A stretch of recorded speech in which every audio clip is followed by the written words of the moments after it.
అందరికీ నమస్కారం. ఈరోజు వచ్చేసి మీ భవిష్యవల్లి. ఈరోజైతే మా మామ అయితే చుక్కకూర అయితే నాటేస్తున్నారు. ఈరోజైతే చుక్కకూర నాటేస్తున్నారు. చూద్దాం ఒకసారి ఎట్లా నాటేస్తారు. చుక్కకూర అంటే ఏంటి చూద్దాం రండి.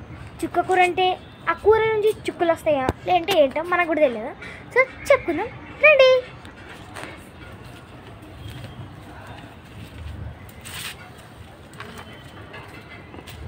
So here you go your చుక్కకూర. ఇప్పుడు మామయ్య ఏ బకెట్ అయితే అక్కడ పెట్టారో దాంట్లో చుక్కకూర అయితే నాటేస్తారనమాట. ఈ సీడ్స్ చూడండి ఎంత ఫ్లఫీగా ఉన్నాయో. Fluffy fluffy fluffy fluffy. So మామయ్య అయితే అట్లానే నాటేస్తున్నారు. దాంట్లో గింజలు ఏమి ఉండవు అనుకుంటా. ఇవి గింజలే. దాని లోపల గింజలు ఉండవా? ఓ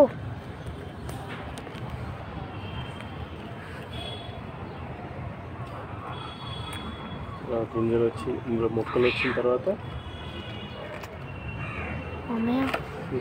1 minute 10.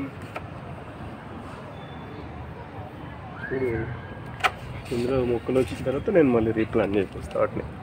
ఇప్పుడు ఈ చెట్టు సరిగ్గా బాగా అడ్డమైతే వస్తుంది. ఓ సారీ. ఇదైతే దీని నుంచి మళ్ళీ మొక్కలు రాగానంటే ఇంత వస్తాయి కదా. ఇప్పుడు చుక్క అంటే పాలకూర ఎట్లుందో అంత రాగానే మళ్ళీ ఇదంతా ఒక గార్డెన్లో వేసేస్తారు. Thank you. By myself. Bye bye.